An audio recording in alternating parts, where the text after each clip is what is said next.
I never thought my marriage would end because of a cat. It sounds ridiculous, even saying it now, but that's exactly what happened. We had a routine, a life I thought was good. Then I bought the camera for the cat, and that ruined everything. I had been playing around with the idea for months.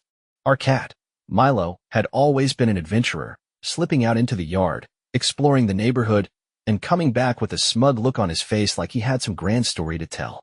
So when I found a small clip-on camera made specifically for pets, I thought, why not? It was just a fun project. I wanted to see what Milo was up to when he roamed the streets. I had no idea that he would bring back something that would shatter my entire world. The first few videos were hilarious. Milo jumping fences, sneaking into the neighbor's yard, stalking birds like he was some kind of jungle predator. The footage was shaky, but it gave me a new perspective on his little adventures. Then, one night, I sat down with a beer to go through the latest footage. And that's when I saw him. The footage started normal, Milo walking along the fence, making his way home. But then, about 7 minutes in, the camera turned suddenly, catching a glimpse of our backyard. And there was Lauren, standing near the patio, talking to a man. At first, I thought maybe it was just a neighbor. But then I saw the way she touched his arm, and the way he leaned in too close. It was only a few seconds before Milo moved, shifting the angle, but it was enough. Enough to freeze me in my chair.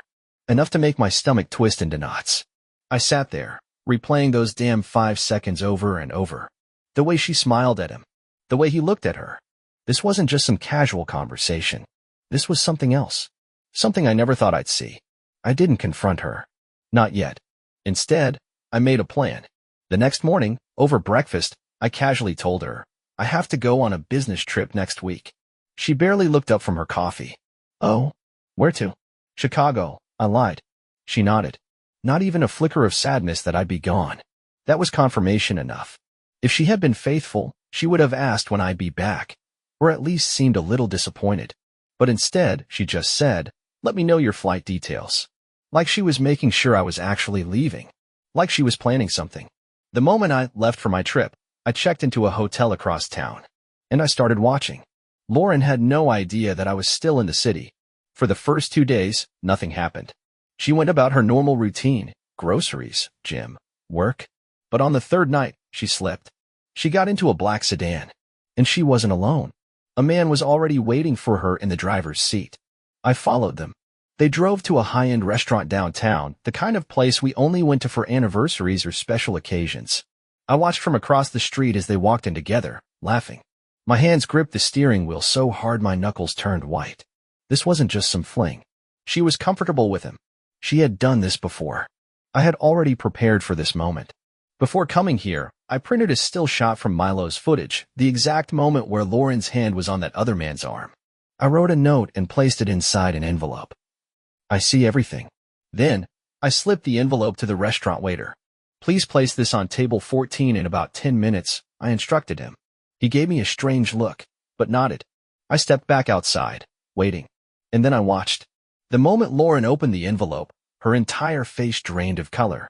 She glanced around, panic setting in, her hands shaking as she gripped the paper. The man leaned in, reading the note.